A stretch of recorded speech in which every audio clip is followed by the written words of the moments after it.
It's my baby. So today's video is one that I am very excited about, and as you can tell from the title, it is called The Road Towards Being Your Best Self. So I'm just gonna take you through the things that I think are important to note when you are on the road towards becoming your best self. I think once you've decided that you want to become your best self, the first thing you need to do is define what that means. So you need to define who your best self is, or what your best self looks like.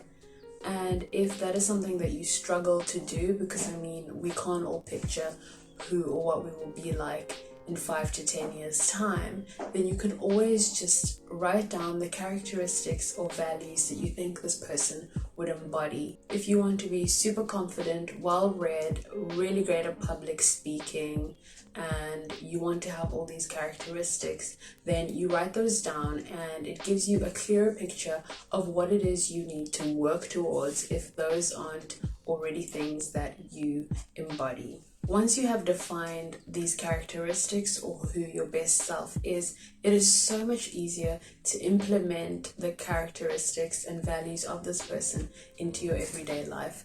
Don't be too hard on yourself. Just take it easy. You don't need to constantly be confident, constantly be speaking well. It is a journey, it is a process, but you can always find ways to bring these aspects of your future self into your present reality. So if you want to be super confident or better at public speaking, perhaps read on other people who used to struggle with those things and are now experts in those fields, and read on their stories and their journeys and how it is that they got to this place.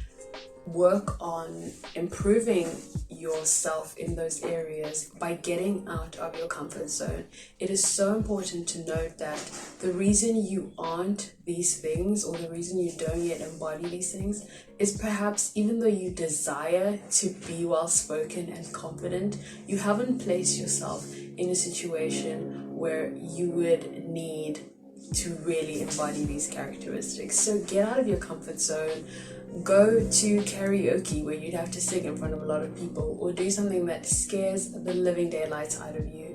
It really goes a long way into changing your life. I also think it is important to define your current strengths. So yes, you are going on this journey where you are noting all the things you want to have or want to embody in the future, but what is it that you currently already have that you are good at, that you still want to keep with yourself in the future?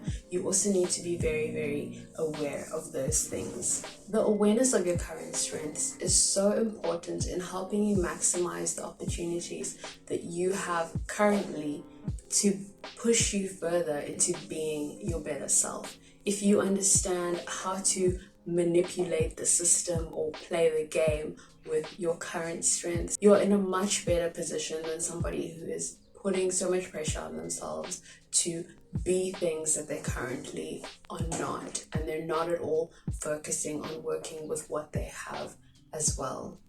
In all of this soul searching, it can be really easy to fall into the trap of comparing yourself, especially when you're going down the road of doing research, finding mentors, and seeing how other people have done it and gotten where they are. You fall into this trap where you're comparing your journey to somebody else's journey. You need to recognize that that is something that you should not be doing. Stop comparing yourself to somebody else, because we are all given a different set of skills, a different set of tools and resources to start with, and it doesn't help for you to compare yourself to somebody who came into this world already having the upper hand. That is not fair on you and who you want to be. If you are comparing yourself to somebody who is currently in a similar situation than you, I think that's kind of a different story, but always just remember that people are different.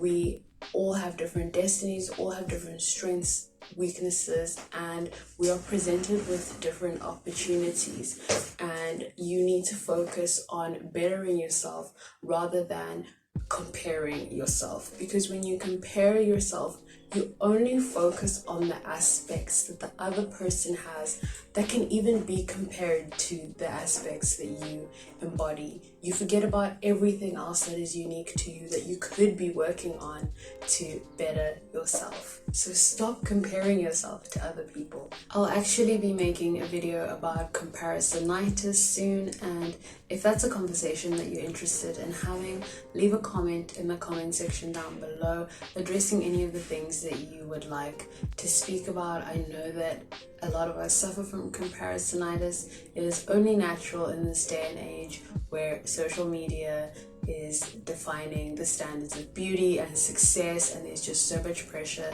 to be a certain way. So yeah, if that's a conversation you want to have, like this video and leave a comment down below. I know that I've already said stop comparing yourself, but I just want to affirm again why it's so important to stop comparing yourself. I think we see that a lot of us look up to certain people and we want to accomplish almost the same things or even better than what these people have accomplished, and we compare our current selves to that person's current self, and we forget that that person took years to get to where they are right now. They are already at a place where they have defined who they are established, they've already worked on their craft, they're just already kind of in a sense perfect. To us, they're perfect in their craft, even though they are continuously developing it.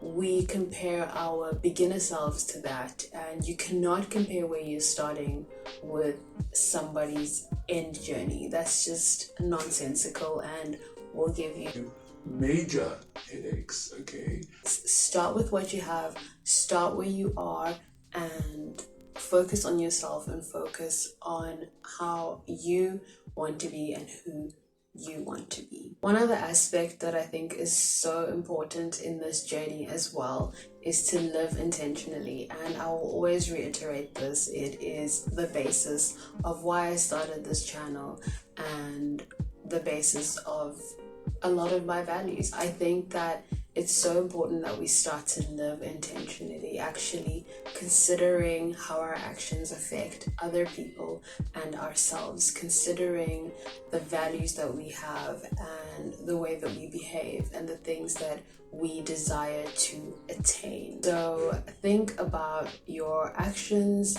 be aware of your emotions so that you don't make decisions that are emotionally driven.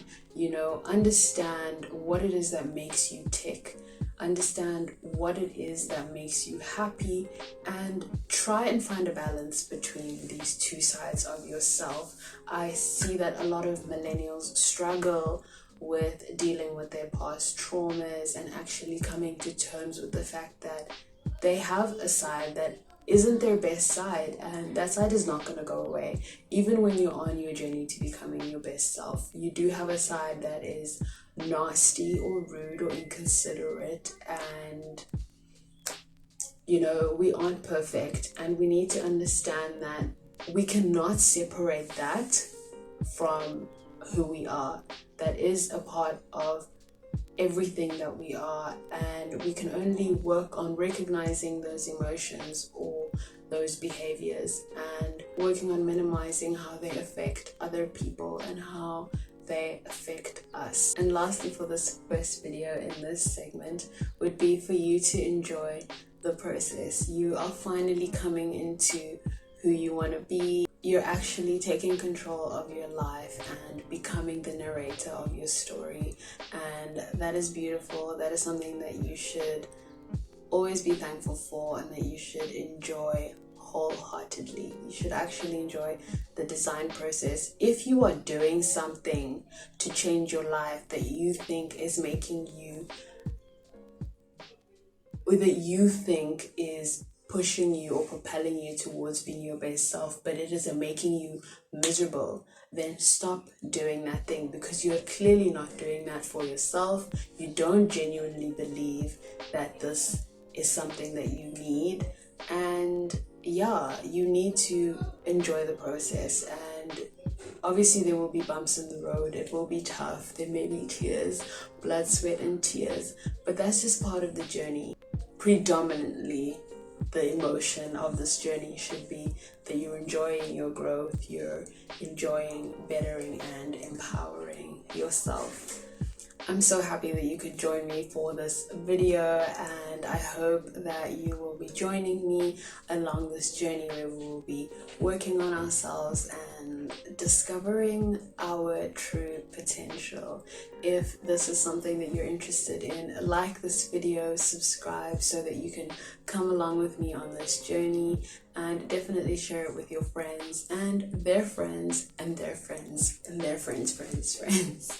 I will see you in my next video. Thank you so much for watching. Bye. It's my love, touching you slowly.